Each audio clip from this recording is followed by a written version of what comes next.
Project धम्म प्रसाद YouTube channel subscribe करके धम्म प्रसाद को साथ दे। सभी ने जय भीम।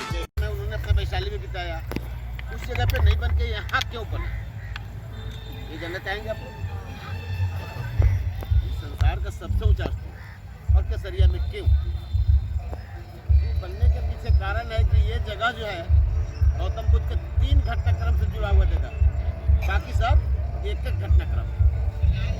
लोग में जन्म हुई थी, कपिल वस्तु की राजधानी थी, बोध गया में ज्ञान की प्राप्ति हुई, कुशीनगर में निर्माण प्राप्त किए, सारनाथ में अपना पहला प्रवचन दिए, अंगुलीमाल को श्रावस्ती में दीक्षा दी। ये सारी घटनाक्रम एक है। यहाँ पे 3 घटनाक्रम, एक घटनाक्रम है। चीनी यात्री ह्वेनसांग अपने यात्रा वृत्तांत में लिख रहा है कि वैशाली से 30 ली, पाली भाषा में ली आज का मील हो गया, किलोमीटर में 55 हो जाएगा। 30 ली उत्तर पश्चिम के कोना में एक बहुत पुराना धनाढ़ नगर था, जहाँ भगवान बुद्ध एक बार चक्रवर्ती राजा होकर के जन्म लिया था। पूर्व जन्म की बात बता रहा है ह्वेनसांग। और यही कहानी आपको जातक कथा नाम का एक पुस्तक है, उसमें भी मिलता है। खैर, पूर्व जन्म की बात हम लोग छोड़ दीजिए, हम भी नहीं मानते, अभी मत मानिए। इस जन्म में आइए। राजकुमार सिद्धार्थ 563 ईसा पूर्व उनकी जन्म हुई थी।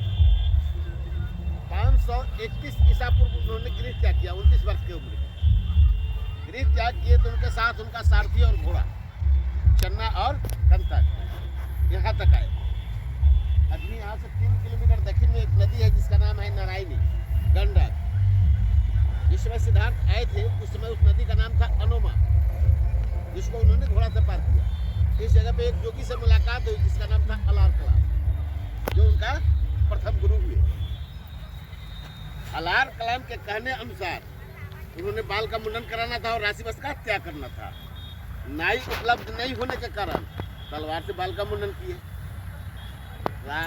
राशिवस्त्र का त्याग करके जो वस्त्र धारण किए, जो अलार कलाम को वस्त्र पहनने के लिए दिए, उस वस्त्र का कलर केसरिया था। सफरान कलर को केसरिया कहते हैं, या भारत के राष्ट्रीय जो कप में केसरिया कलर है, उसी कलर का वस्त्र था। लेकिन दर्जी नहीं था कि पैजामा और फ्लाइट से सिलाई कर दे, तो उन्होंने बिन सिला हुआ वस्त्र धारण किया, जो आज मौक लोग चिवड़ के रूप में पहनते हैं, बिन सिला हुआ वस्त्र। 18 महीना यहाँ उनके साथ बिताते हैं राजकुमार सिद्धार्थ। और चन्ना को बोलते हैं कि तुम मेरे राष्ट्रीय वस्त्र तलवार घोड़ा लेकर के वापस कपिल वस्तु चले जाओ। चला गया वापस और ये रह गया यहाँ 18 महीने।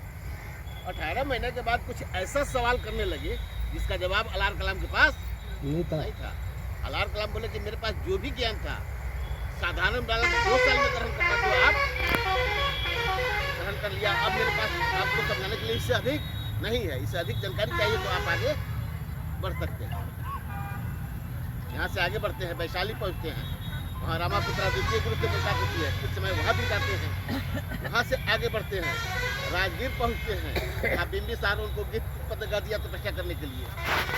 इस बीच उनका चचेरा भाई देवदत्त, जो उसे दुश्मनी रखता था, वह पता करते करते पहुँच जाता है राजगीर और बिंबिसार के पुत्र अजातशत्रु से दोस्ती करता है और राजकुमार सिद्धार्थ को वहाँ से भगाने का प्रयास करता है, जिसका विरोध करते हैं बिंबिसार।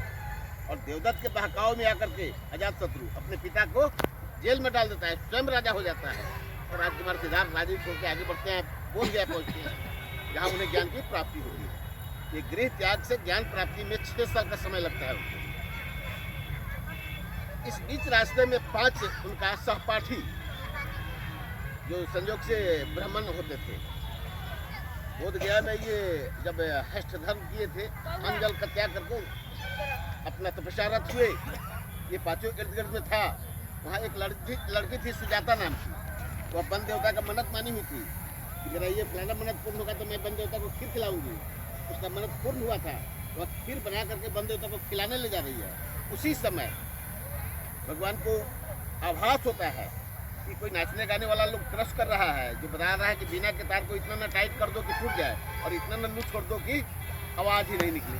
तो उनको मध्यम मार्ग का आकाशवाणी महसूस हुआ और वे अल्प आहार लेने का मन बनाते हैं कि मुझे थोड़ा सा खाना चाहिए, नहीं खाएंगे तो प्राण निकल जाएगा, तपस्या नहीं हो पाएगा। ये मन बनाते हैं खाने का और वह मन्नत के हिसाब से अपना खीर खिलाने के लिए ले आती है वन देवता को और देखती है सामने बुद्ध बैठे हुए हैं। प्रोजेक्ट धम्म प्रसाद यूट्यूब चैनल सब्सक्राइब करके धम्म प्रसाद को साथ दे। सभी ने जय भीम।